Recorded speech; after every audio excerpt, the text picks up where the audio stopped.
All right, welcome back to data science basics continuation. Uh, this time we want to look at data import and how can import data from wide array of sources such as text file. We have TXT, XML, ASCII, Microsoft Excel, from popular data packages like SPSS, like STATA, or from even RDBMS database like MS Access, MySQL Server, Oracle, and so on. R can import data from various sources of data source. So so that you can use it to analyze our data. But the primary way of getting our data is to enter data manually, right? So that is what we start with first. We have to first get our data in by a manual method, which is just type few data that you want to use for testing purpose, for analysis, not required, but for testing purpose, it's okay. So the first method is just to enter data manually. So let's do that quickly and see how we can manually input data into our into our R environment. How we can create data manually. So the first thing is to create an empty data frame, okay, or matrix of variable. Then we invoke the text editor on this data object and we enter data manually. So let's create an object variable called my data. So we create a data frame function, and inside it we say age. Our first variable is called age. It's numeric, but 0, no value assigned yet. We create a gender, it's character variable, 0, nothing inside. We create weight, another variable, numeric, nothing inside, 0. So we close data frame. Okay, we are done. Then this data frame that you have created here now, we want to assign it to another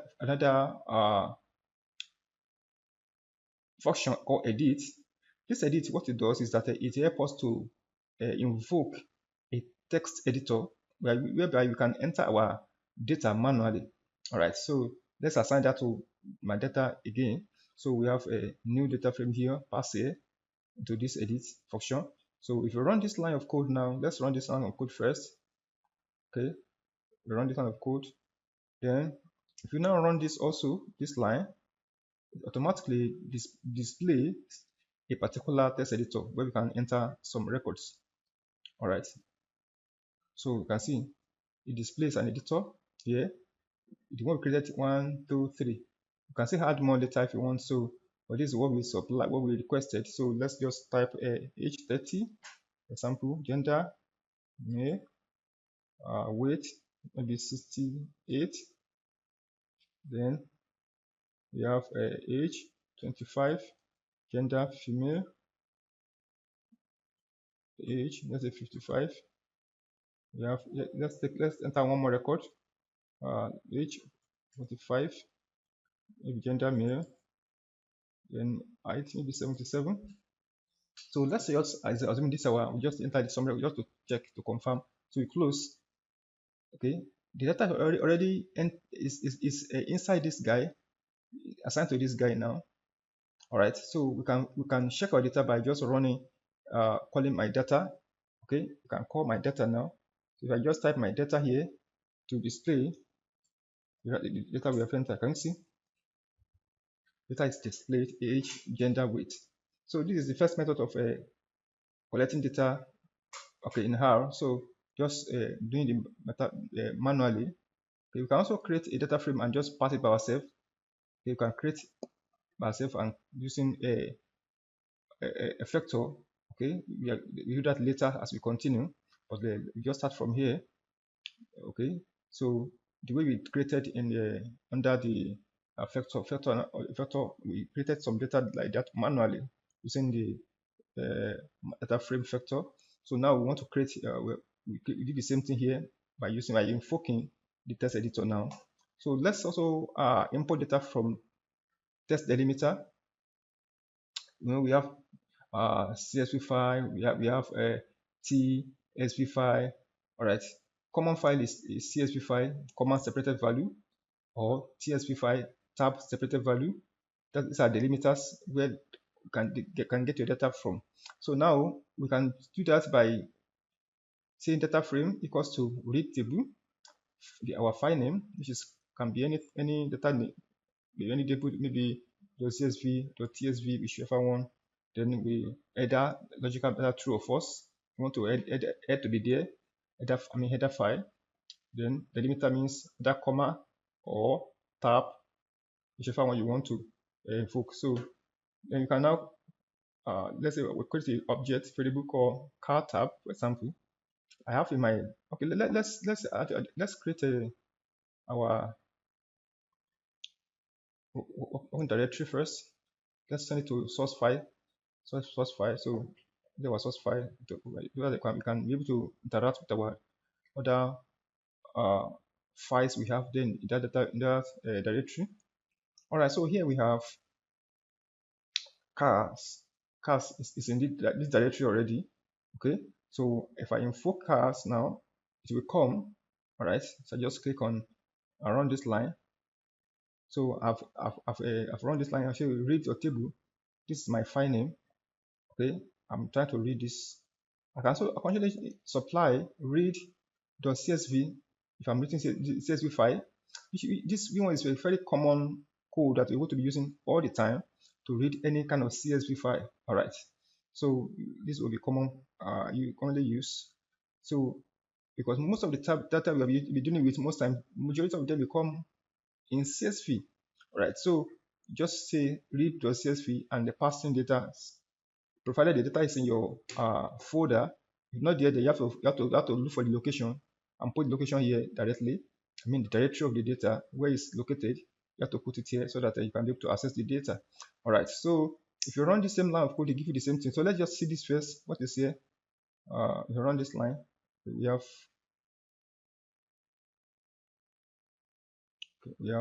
speed, distance.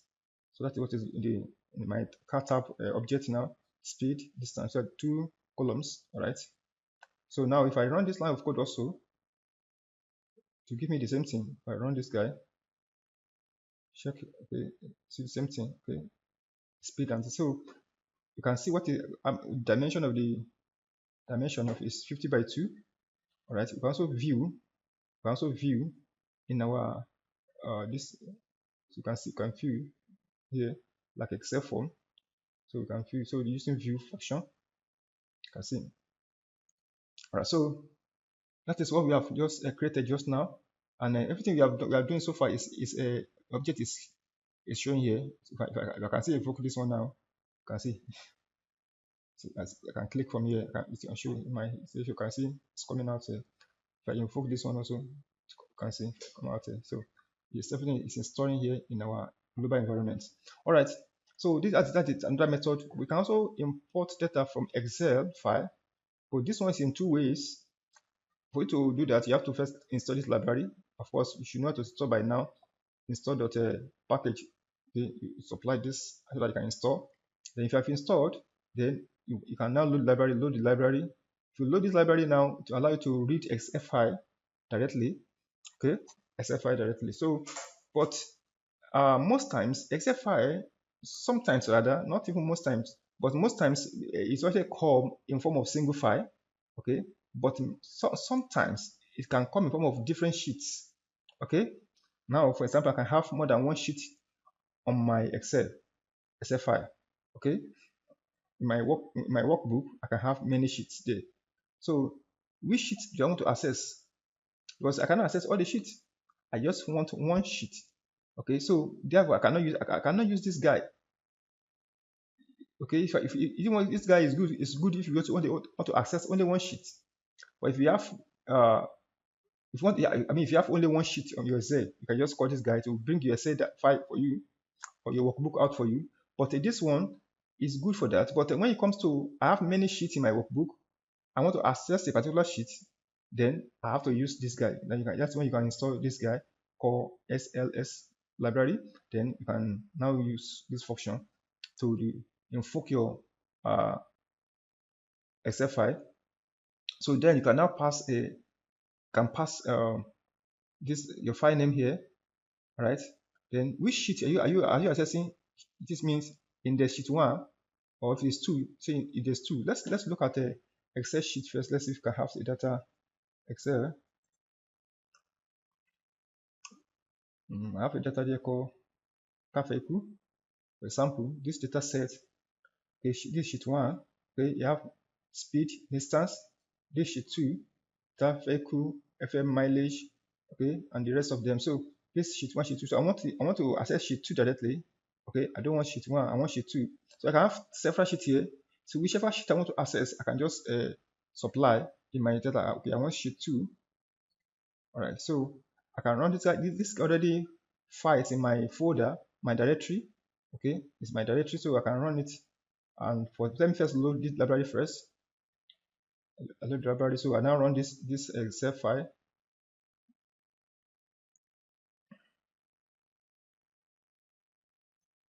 All right, so it has loaded. Now, if I check what is inside Excel data, automatically I should be able to see my data there. Sheet 2, you can see. See, so what's it? So you can see vehicle, FM, mileage. You can see what. So this sheet 2. Okay, let's say we want sheet 1. Sheet 1. Okay, we run again. This line again. So let's check again. All right, see sheet 1. Okay, so that is how you can manage. So this means this guy is better. All right, better than this guy.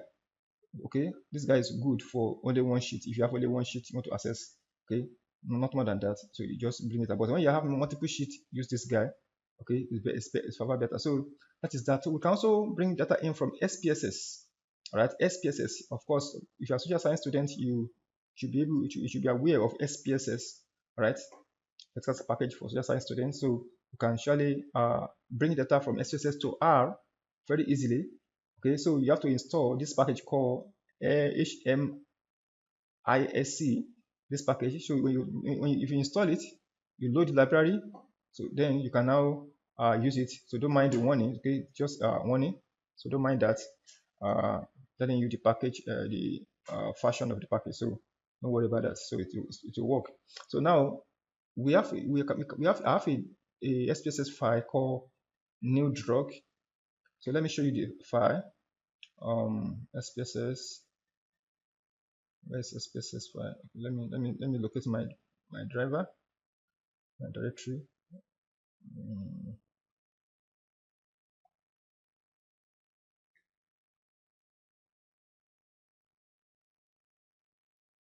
I have new drug here.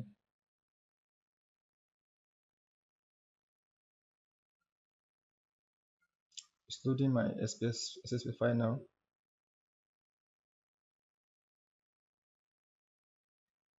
All right, so this is my new drug here. Okay, in SPSS. Now this data inside: subject, treatment, age, gender, before experiment, BP, after experiment, BP. All right, so let's look at the data view. I mean the variable view here. When you look at the variable view, you under treatment, you see that it's coded. When you click on this guy, I click here, you can see the coded. You can see that 0 for control, 1 for new drug. All right, so they are trying to test the new drug, okay, using the control on the patient before the BP experiment and after the BP experiment. Okay, so that is exactly what it's doing. Okay, now we can consider this. So if you go to female also and male, gender rather, you can see F for female, M for male. You can code also and make maybe 1 for 0 for male, 1 for female. So the way in which you can use any code you want. All right. So we can now call this particular file, this SPSS file in our R environment. All right. So let me just minimize.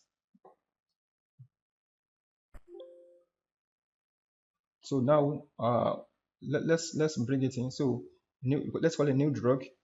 SPSS.get new drug. So use value.label. Now those labels we have assigned, if you use it, let's run this guy. So that's re-encoded the values. So if you just check the first 6 rows ahead using this rows with new drug, you run this line now, it will give you. You can see that the statement has changed to new drug, gender changed to male, female.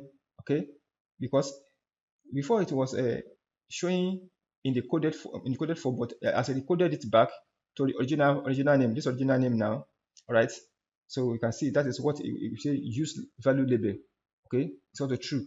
If you say it's false, it will just come in form of a 1001, but we don't want that here. We want to see the real value. Okay, because we want to use the value to access it or to run our experiment. So we don't want to use 1001 and or FM. We want to use female or male. So that is why we use this particular parameter here. Okay, so that is how to import data from SPSS to R. Then you can begin to perform operation or an analysis of data on it. Okay, we also do the same import from SAS. Okay, first we have to first export out from SAS as CSV using the formula. This particular code only runs in SAS environment. So you have to enter this S code in SAS and click to generate my.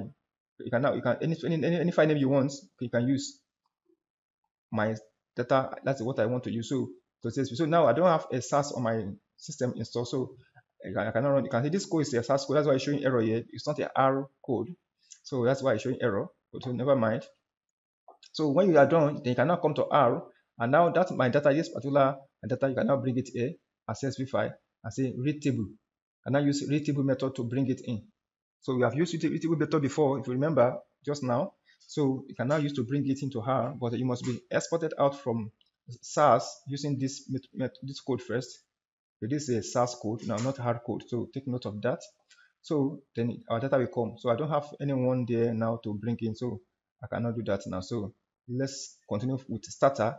Import from STATA. We also have STATA. And for you to use STATA, you have to install foreign. This foreign is a library that is used. Let's run this. I've already installed foreign. So let me just run it. Now I can say create an object called my data frame object read.dta. So STATA use DTA as an extension. So for its file format, so I have a file called crack4.dta. Okay, it's my folder here. Okay, it's my folder here. This is it here. This one. So something is inside actually. So I can just to test.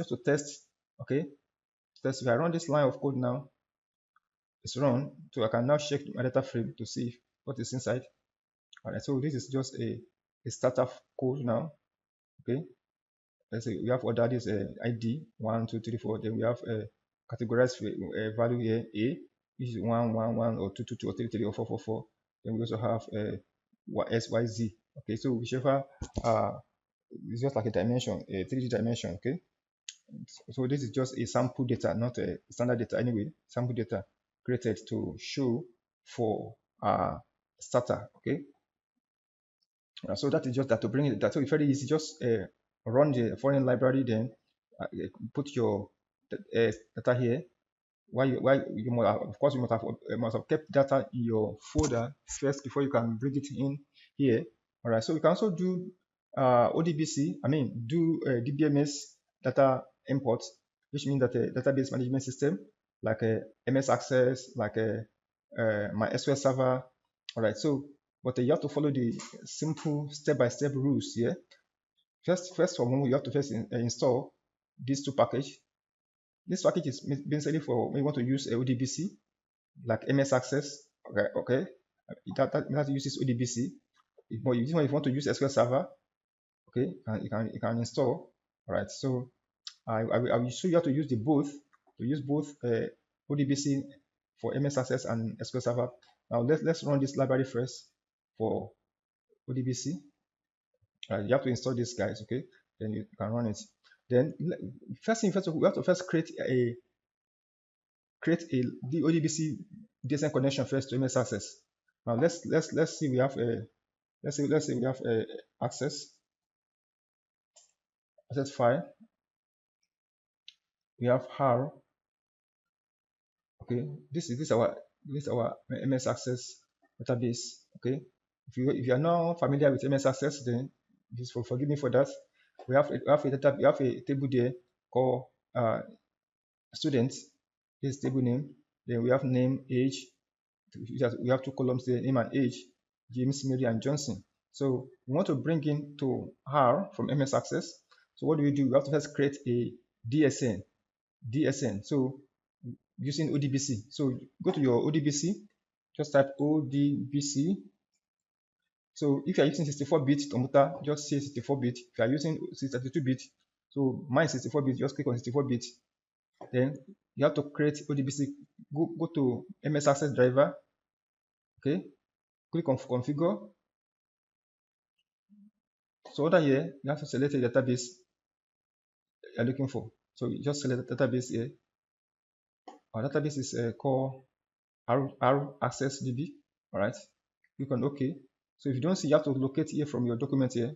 Okay, just click on document wherever you save it, and you can browse it from here. Okay, so you click on OK. Then give it a name here. You can give it a name here, R Access DB. All right. So you can give it a name. So you can change the name. You can give any name you can remember. That will be your DSN name. This is very important. DSN name. That's the name the R will be saying to call your database. You doesn't know the database name. Okay, only know DSN. That's why you have to first establish the ODBC connection first and give it a name. So that name that the R sees before you call your database. So this name now is very important. It's called DSN, data source name. So I call it R access DB. So you can give it any name you want. So you click on OK, and you are done. Then to come. So this R access database now it's already been created. So when you are done, just click on OK here. All right. So if I call this R access database now, that's my name, the name of my ODBC. I'm a DSN now. DSN equal to this. I should run this line of code first. If I run this line of code, it should be able to work. It works because I've created ODBC. If I don't do that, it will not connect to the database in MS Access. So I can now select all from students now. So this is a SQL query now. Select all from student. This means all. Or I can select each of the variable, maybe name, comma, age, comma. All right. I can select name, comma, age from students. All right. So same. In case I have multiple records, I don't need to be using 1 by 2. If I want all, just asterisk, which means all. So my result is equals to, so I want to create a query object now. So my result is equal to query. I put the query here. I pass the query here. My connection, I pass it here under the SQL function here. So if I run this line of code now, it will run. Let's run this first. Now let's run this line of code. Now I've not closed the connection. Now if I close the connection, I will not be able to manipulate the data, but I can still see my data. So let me close first.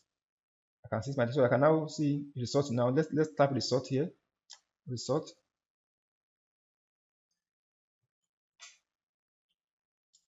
So you can see we have name, age, James, Mary, John. So what is here? Same. You can see James, Mary, John, 2430. So that is our access. We have brought it in here to R. So we can now use it here for our analysis. All right. So we can also bring from SQL Server. Okay, just need to install RMySQL and run the library. Okay, so don't mind the warning, just continue. Now we have to create another object called connection object. So the same way we created object here. So I don't want to use the same CON. So I use CON here. I use CON here.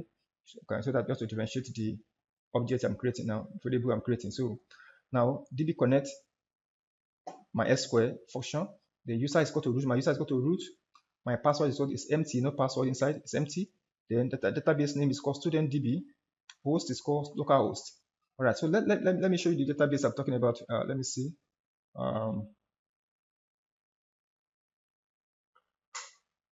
Localhost. Because I actually have the data server installed, which is local server installed, which is running now. So I have my database installed on it, my SQL server installed on it. So this is my server, local base, local host. So here I have a student DB called student DB, which have a data or my data, all right? Or I have student, also student here. So the student has a ID, name, age, gender, race, height, weight. You can see. So I have many records here, almost 47 or 48 records. So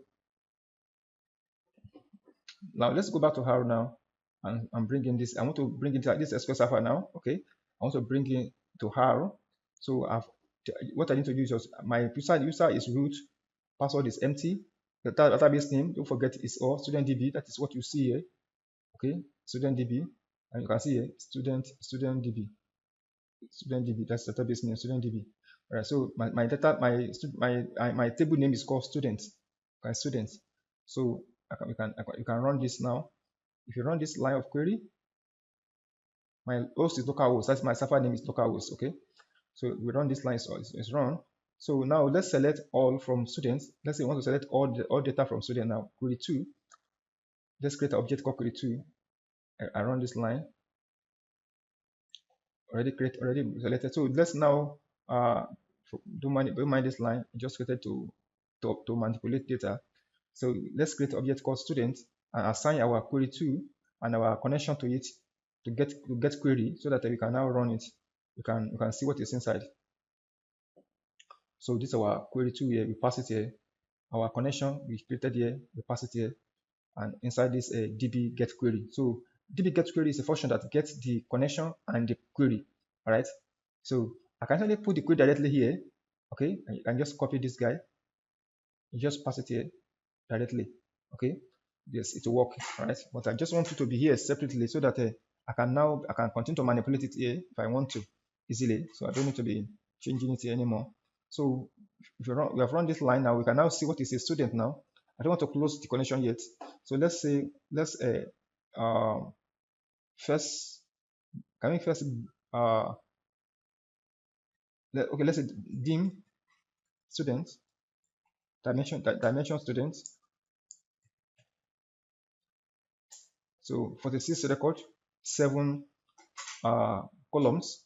All right, good. So that's what we have. So let's see the first 6 record. Right, so you can see what you have here. You have name, you have age, gender, race, height, weight. So that's what we have in start students in our MySQL Server database. So now we can, this is our data, we can do whatever I want to do with it here. If you like, we can even manipulate data from here. We can update data from here. That's what I meant.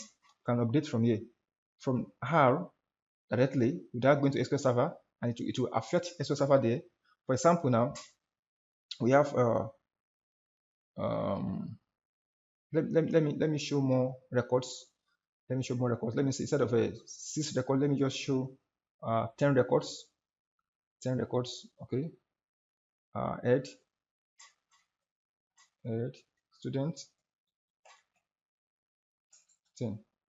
All right. So want to 10 records. Right. So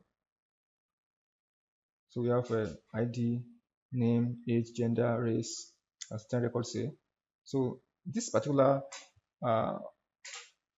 white girl, let me see, this Hispanic girl, Sarah, we want to change her to Asia. Okay, I want to make this guy Asian girl, this Hispanic, she's a female, so we want to make her Asian. So we want to change the data here. So the ID is 8. Okay, ID is 8, number 8. So you can now manipulate and say, okay, where ID is equal to 8, update this line of code, update the table, and set this particular race to Asian instead of a Hispanic. And let's do that. Okay, we can do that in this query now. Let's say query 2. Let's comment this. And use this our new query 2. Update student set race equal to Asian, where ID is equal to 8. Right. So if you run this line of code now, and we run student. So now it's already run. So if you go and query now again, this particular line 8 now has changed to should be Sarah should be Asian now. Sarah is no more Hispanic. That's what it means. So let's check. Let's check again. Let's say add student 10.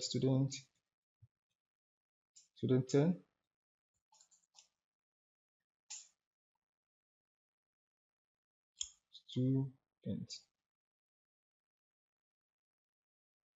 Okay. I only update. Okay, I did not select. So let me select. Sorry for that. I've updated. Okay, that query has finished its work. So let's run this query and select again. Okay, run this connection. Yeah, let's now do the same now again. Let's say add student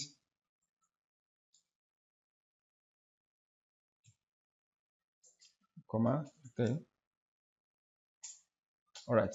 So let's look for line 8 now. Line 8, Sarah is now Asian girl, no more Hispanic. Okay.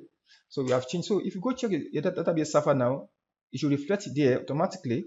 Let's go and check. Okay. So this is our database server. Don't worry, Sarah is Hispanic here. So now let's refresh. Okay, we have to refresh to confirm. So we just click on student afresh again here to load. So that's loaded. Let's check line 8 again. Sarah, female. You can see Asian. Can you see? That's changed to Asian. That is Sarah, line 8. So that is how we can access data directly from the server using R. So database can be manipulated directly. So that is our data. We can use it here for analysis. It has a lot of nice structure of record. Categorize data, gender, age, very easily. And we have two continuous data, height and weight, which can be used for data analysis. So if now we can close connection here. We can close connection. As we close now, you cannot manipulate anymore. You cannot update anymore. But you can still see our data. Okay, you can still run our data and see. Okay, now we have closed. Let's run student. You can still see our student here. Okay, even though we have closed. Okay, so but we cannot edit anything. We cannot change. We cannot update anymore. That's the difference. So but you can still see our data called student. So that is how to connect to database in SQL Server. So you can use many data source as you like, because most times some data you may get may be from company data. And company data, they are not majorly on a CSV base. They are most times on database. Okay, so they may want to give you password, or for you to query. If you're a data scientist, you may need to access database object for you to get data out of it and analyze on it. All right, so that is that. So let's move on to piping. All right, piping. So we want to see what is piping. Piping is very important. But no, most times we need to query our data. We need to query data, or we need to run analysis on data to view records we have in different form. So you can use pipe to do that. Piping is very good for handling that. You can break down records in different form, select records, summarize record, manipulate record. That is piping for you. So we are going to load a library called tidyverse here. Tidyverse, we're going to load it very soon. Most times, the reason is because R originates in Unix and Linux environments. Okay, and because of that, it inherits much of its flavor. So piping is an idea taken from the Linux shell, which allows us to use the output of one expression as the input to another. So what piping does is that it allows you to use the output, the output of one expression as an input for the other. So that is what piping does. It pipe it in, called it pipe it in, so that you can be able to use it. The output of this become input for this, output of this become input for this. That is how it does. Okay, so that's why I call it piping. All right, so piping allows you to chain together multiple operations in a concise and readable manner, right? the shortcut is Control Shift M to want to get a piping. Control Shift M. So the symbol is this. This is symbol for piping. So you can get the symbols by using Control plus Shift plus M, right? You can type it one by one if you like, but you can also use the symbol, use the shortcut to get it out once and for all. All right. So we need to install 31st first. 31st is not majorly the library for piping. Okay, is DP deep R is the library, but because 31st comes in a lot of packages and also some data sets, so it is good. So if you run this line of code now, for example, if you run this line, let me clear the screen first. Let's clear the screen. Let's say Control L to clear the screen. So let's run this line of code, 30 So I've run now. So you can see 30 is run. It's showing me you're attaching this DP LIR for cats, ggplot2, duplicate, pour, R. So all the library came along with a 30 automatically, apart from the data set that are inside, which we see later. Then we have conflict. This is as a conflict here. What that means that there are some library that already been loaded automatically when you load R. Okay, some library automatically loads when you load R, and the one we have also run before. Okay, we have run some library before, and then some of them contain some function that this particular tidy files also contain. All right, so this deep R it has filter, but in start function, in start library we also have filter. This deep R have lag, and we also have lag. This deep R have SRC, also have SRC. It has summarize, also have summarize. So there can be a conflict. So it can be a conflict in using this function, okay, in your piping. So what do you do that it's telling you have to use complete package, complete expression here. So if I want to use summarize, for example, I have to say dpr double column here, then I now stop and I say summarize. So to differentiate it from here, from this one, so if I just say summarize only, it will give me error because it doesn't know which one I'm talking about. Is it summarize from here or summarize from here? So there'll be a conflict. That's what it's telling me. Okay, so it's telling me that some package has been loaded in the library which might conflict with my functions if I'm using them. All right, so but that's not the problem. We get rid of that as we get there, no problem. So when we get to that bridge, we will cross it. Okay. All right, so let's now see in that particular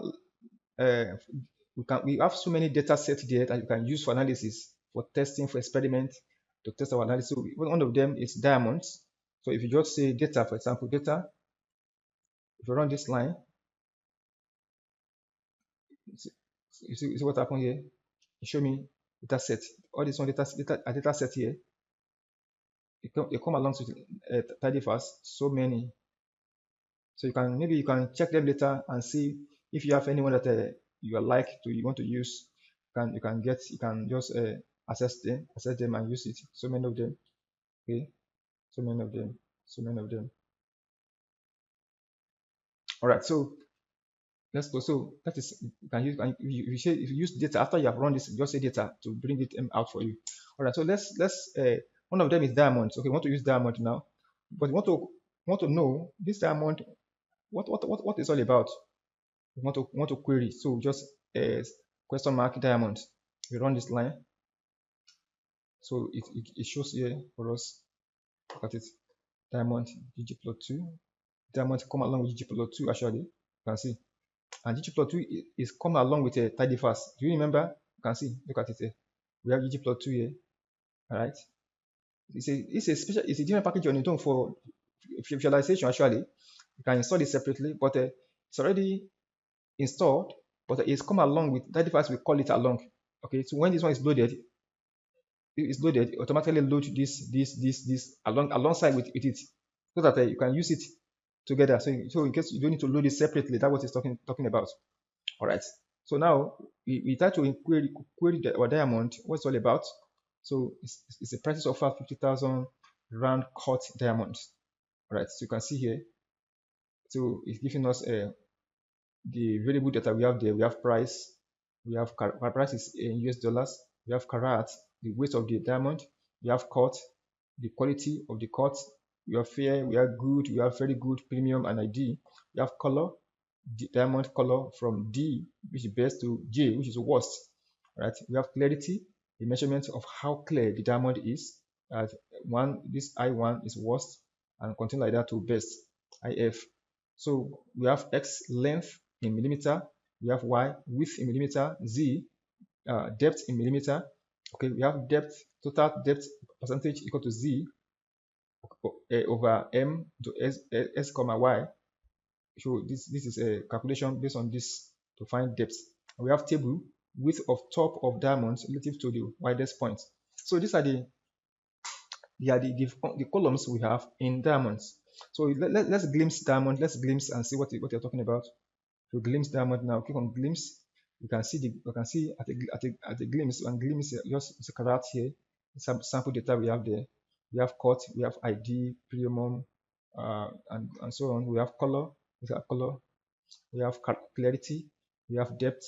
We have table. We have price. Okay, these prices we have there, and we have SYZ. So these are our data columns. You have 53,940 rows, okay, and 10 columns. So it has a lot of data inside, so many data. So you can now work on this guy to see how we can use to do some analysis on the piping. All right. There are 4 operations I want to perform on piping. Actually, want to use, first one is select statement, select in piping. How do we select data using piping? The decision of columns is easy, just requires the name of the data frame containing the data and specify the columns name that we want to keep for further use in analysis. So we have our diamond is our table name, it's the diamonds. This is piping now. We use our piping. We invoke it by using Ctrl-Shift-M, all right, to invoke our piping. So select carat. Don't forget, we said something here when I was explaining our piping the other time, that a piping what did I say the other time? Now I was explaining piping. Now say it allow you to use the input of one expression as the output of one expression as the input for another, right? Allow to use what? The output of one expression, the output, you can see the output of one expression, whatever we get here, the output of one expression as input for another. So that is what it is, output of, one expression, if you got the output you get, become the input for the next, that's what we get, what input for the next, that's what it's talking about. So this, if you select this and this output now, you get here, it become input for this one. The output here become input for this one, and so on and so on. So that is how it operates. So now we want to select a carat, color, price, cut. Okay, we want to see the first 6 rows, head. So that is what we are doing here. So if you run this line of code now, you should be able to see your own. So we are piping now. You pipe first pipe your, start from your data set name called diamonds. Then we pipe it. So when we pipe it, you know, so from diamond you want to select only this, and this, only 4. All right. Then we pipe in down into head. All this one now, we want to see all this one, only the first 6 rows. We pipe into the head. That's what we are doing. So this is very simple. Follow this structure and explanation, you'll get it correctly. So just to pipe in this one into this. So we pipe. We don't forget, I said we have this. This is our table.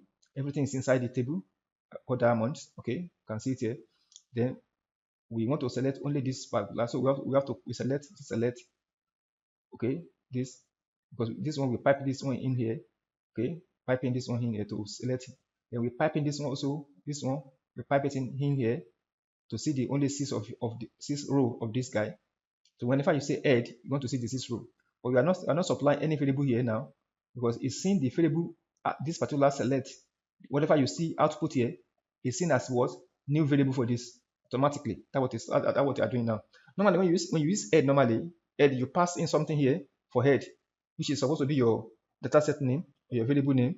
But we are not doing that now under piping. We are just trying to pass in here, whatever that we get from here, all the output here should be passing here. That's what we are doing now. Okay, so because the output of this become the input for this to the next, that's what piping means. So if you run this line of code now, you should have to see our record display. See, we have selected carat, color, price, and cut. See what we select. This is our piping now. Okay, you just want to see the only six records. That is why what we said. So these are our 6 records now. All right, so that is that. Then we can also assign this to a variable. Maybe instead of just run directly, you can assign to a variable called diamond sm. Just for example, you can call diamond sm. Now we now say, okay, now begin a piping from here. All right, it's a piping for diamonds. We want to select all minus price. What do you mean that? Select minus price. So piping this guy. The result here means all diamond as one result. We want to put it inside here. But when you get to here, this place, you want to minus price out of it. Okay, we want to minus price. So we don't want to see all diamond. That's what I mean. All diamond. We don't want to see all diamond variables. We want to see all of them, but minus price. So we want to minus price from it. So that our price variable will be minus. So if you run this line of code now, we will see that it is wrong, but we cannot see anything. So let's run it with head, or let's just call this line diamond or SN to see our result. Okay, all right. So you can see we have everything is shown here, but no price included, because we said that it should minus price from it. Right, that's what we say. So don't forget that. So we can see our record here. You see that. So that is how to select. So there are many ways you can select more. So just a simple way to select. Then you can break down. Then we can also subset by row with filter. You can filter. Okay. The filtering of rows depends on the desired outcome. What you want to display. Okay. For example, now we have a price here. You can see select. You can pipe in diamond here. Diamond. Our entire records. Okay. We pipe it in here. To select, we want to see only carat, color, price, and cut.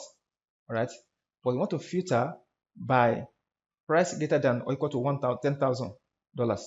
So what you are saying that you want to see only all these records, okay, where the price is greater than or equals to 10,000 record. That one we want to see.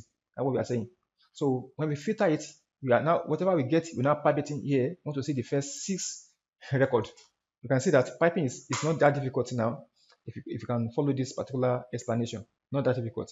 It's just a step-by-step structure. So when you run this line of code now, it should be able to give you the result. You can see that. You can see we have carat, color, price, cut. So this only want to see only this. This is our filter conditional statement. Our filter now it's a condition. Let's make it to be less. So if you say okay, want to see less than, let's say less than. Right, less than or equals to 10,000 price, where the price is less than or equal to 10,000. So we can run again. We can see that it will change. Can start change. You see that. So that is just out of filter. Can say different. Can say different thing to anything. Where carat is less than 0 point something. Where and where ID equals to premium, where you can just filter the way you want to filter. You now left for you. All right. You can also say okay, and for example now this is and. All right, or you can say or this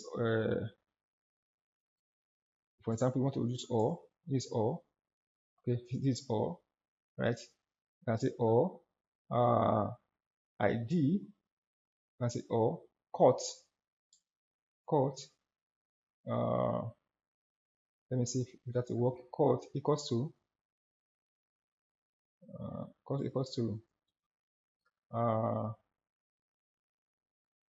good. Okay, let's see. All right.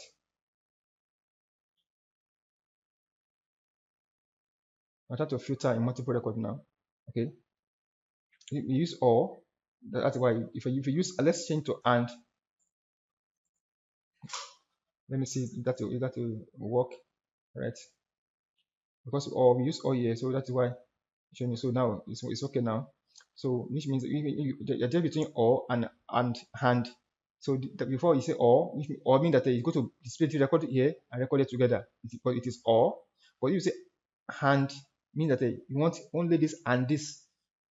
Okay, it will not include other ones out. So it only use good, display the record for good, and only for price less than equals to 10,000. So you can include more. So this one you can see the power of piping. You can allow it to filter as long as you can say add more filter in here, or and say and color equals to, okay, color equals to this. Because so don't forget that this one is a numeric variable. That's why I didn't put double column inside the double quote. But this one is a character. Okay, that's why it's double quote. Don't forget that if you are passing in character, okay, you use a double quote. Okay, double quote and a equal sign. I'm not this assignment statement. I'm not calculating now. I'm just assigning this to this. Okay, it's not calculation. So so the same thing here. So it's different from when you're calculating. All right, so that is that. Now we can also reorder rows using arrange function. So we have used a filter, we have used select and filter. We can also rearrange, which means ascending or descending order. All right, we can just create diamonds, pass our as usual, arrange. If you say arrange, you want to arrange by color, for example, it will automatically you arrange in ascending order by default. But if we say if we don't say by ascending, you just can just say okay, use this one descending. All right, to now arrange in descending for you because you have specified desk here, which means descend. So if you run this online code now, it will show us a diamond, okay, arranged by color in a ascending order. So let us see the first 20 record also for that. So we run now, you can see. So it's ordering it by color. This color is D, okay? So it's order everything by D, by color. You can see. So if you say, okay, we want it in descending order, you can run this line of code. Can you see? So column J, so it has arranged it again. So all the record we arrange automatically, okay, according to this order of color. So it's by J. Now, if you look at this one now, is different from this one. You can see. So that is how you order record. You can order record from different way using ascending or descending order. So you can also add, you can also mutate. That means you can add more columns or modify existing columns in the data set using mutate function. Using mutate. Mutate is very powerful. It does a lot of works in the piping. All right, you can create new columns or modify existing one column when the data using a mutate function. So now, for example, now you can create a new variable here called new diamond or diamond new. We assign our diamond to it, to our data set. So we now pipe into mutate function here. What I was saying, they want to create a function, a new variable called mass, new column called mass underscore g. Now equals to, now this calculation now, we want to calculate something now, equals to 0.2 times carat. Don't forget our carat is here. Okay. We want to multiply 0.2 times carat. So we want to assign it to new variable called mass g. So and this one now it's part of the now one advantage of piping is that it can help to create a new data set afresh. That is power of piping. New data set afresh by manipulating the old one. Okay, can manipulate the old data set and create a new fresh one for you by adding or modifying the variables or the columns. So this one now automatically we show here as a new column.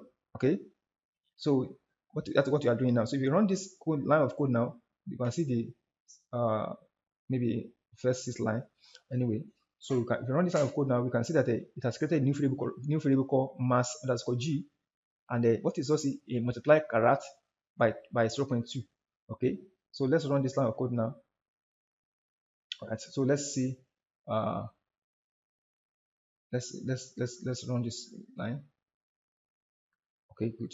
So we have carat. If you check now, Okay, you can see this one is hidden. Let me just expand further so I can see properly. Let me run again. You can see this is the mass G. What is mass G? It's telling you carat times 0.02. So if you multiply 0.02 times this, you should have this. All right, 0.02, 0.2 times 0.21, you should have this, which is correct. So you can do that manually yourself and confirm. Okay, so that is how we create a new. We have created a new variable now, a new column in our data set. This data set can be saved and used for our analysis. All right, you can add, you can modify. So if you glimpse it, also to give you same structure you had before. You can see when you glimpse, you can see our MSG here. You can see here. So it's like normal data set we have before. So you can also use mutate also.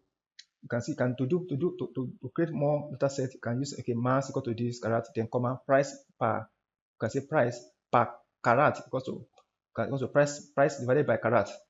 Want to create price per carat, okay, which is new price divided by carat. So you have a new data set called price per carat now. So that's what it means. So if you run this code now, okay, that's run. Then if you want to see this guy, you want to see, you can run this guy or glimpse it. You can glimpse it as well. Let's just glimpse it. Okay. So we now have a price per carat here. You can see we have mass is still there. It has not left because we created it afresh again here. We have price carat here. So you can see. So this is a new set of data set now. Okay, which you can now use normal data set. You can have a new column defined. Okay, so which is very important. It's very nice. Okay, you can do better. You can do more than that. Okay, you can say okay, expensive here, as you can use expensive equals to price greater than 10,000. Okay, so we are trying to mutate now, create a new variable, but this expensive is talking about where the price is greater than 10,000. All right, so you can do that. You can run that and give you your answer. You can also say mutate price 2 equals to price times 2. Okay, comma price root equals to square root price. So you are trying to create a new variable now and create a new price from the old price. Okay, you create price 2 and price root, square root of price. Okay, so you can see if you run this line of code, for example, now I can give you your answer. You can see now we have 2 more variables. So it's showing here we have price 2 here. What is price 2? Price times 2. That's all. What is price? Price is price. Okay, times 2. Give you this. Okay, what is a price root? Square root of price. This price, your square root. Give you this. So that one is here. So if you expand further, you can see it. So that is how we create more using this format. So you can still do better. For example, diamond, you can go to diamond and still do more and mutate. You can use any variable any data set you are working with to do this. Okay, you want to mutate again. You want to create a new called cut category. If condition, if else price is less than 10,000. Okay, let's say price greater than 10,000. Greater than 10,000. Okay, high price. Else low price. All right. If the price is greater than 10,000, call it high price. Else low price. That's what you are showing if else statement here. So if you run this line of code now, select price, pass it to this particular function. Okay, we pipe it here. So now we now say okay, select price, cut category. Want to select price, and so you can see the both together what we are talking about. So if you run this line of code now, you should be able to see our result. Look at it. Price, cut category, low price, because it's laid down. So if it's higher, so where price is less to show you where price is high to show you. So that is how to do that. So you can also do better. You can break. Look at this. You can see do better. You can say okay, diamond a new variable now. Diamond will pass our diamond data here. So mutate carat weight. Carat weight is equal to cut. This cut now is a function, not the cut, this cut, okay, not the cut, our cut variable column here, no. All right, this one is a column inside our data set called diamonds. But we have a function in piping that's called cut. So don't mix them together, please. Take note of that. All right, take note of that. That's a function called cut. So this function cut now allow us to cut and break our karat into three levels. Okay, all right. Cut karat into three levels. So we have karat here 0.2, 0.3, and the rest. So break into three. Labels is equal to C. This effector now. Light, medium, heavy. So what the work of this cut will do is that it will check what you put here. Sometimes you can use price for it. Okay, you can use karat numbers. So it will check where karat is have a high values to make it heavy, the weight heavy. It will check where we check it will reorder the numbers here. It will reorder them into three categories. The one that is smaller values, medium values, and very high values. That's what we do for you. And now group them into label. The one that has smaller value, it will be light. The one that is have medium value, medium. The one that have high numbers here to call heavy. That's what we want to do. All right. So that's our karat weight. We can create a new variable now called karat weight. So we want to use this function called cut to group them to three categories. All right.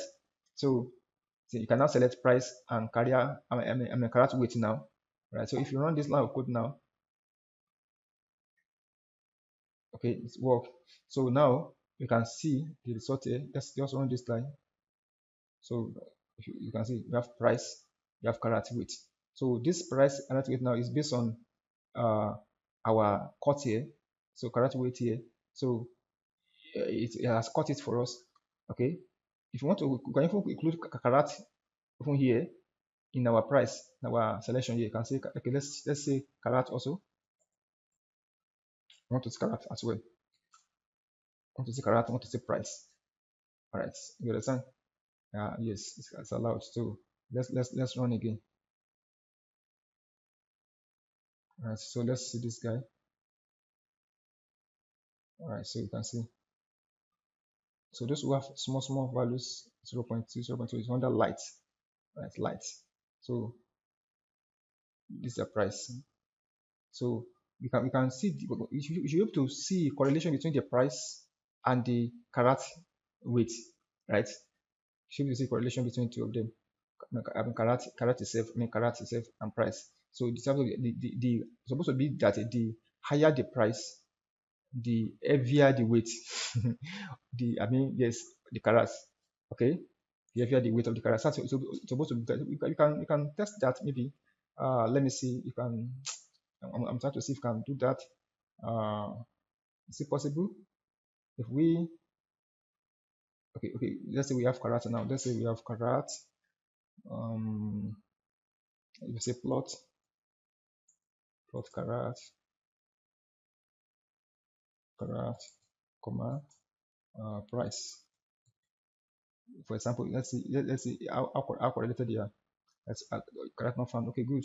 Because we didn't attach the diamond. Let me attach diamond. Let me see. Attach diamond. This allow me to use the diamond variable as attachment without specifying the name of the table, the name of the dataset. I will have just here I will just said here lot diamond dollar carat. All right, here that would have been correct. But now I can use this line because I don't need to specify diamond here. I've already attached it. Let me plot and see again.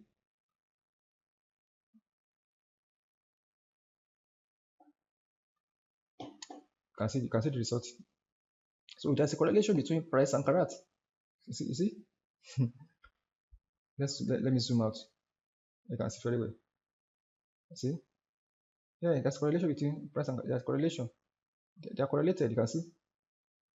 So the higher the price, the higher the carat, the heavier the carat, the higher the price. That's what it means. So good. That is good. I just tested that. So now we can also group some. Can summarize. We can group. Okay. We can group our summarize by grouping. So just a group by cut. Okay. Here we can supply our. We can create here. Let's say we group by cut here. Let's say we run this line of code. Example to group for you. So yeah, we are summarizing by grouping. All right. So by what? By cut. Okay, so to group it by cut. You can also include this guy. It don't give error, so okay, that one goes error.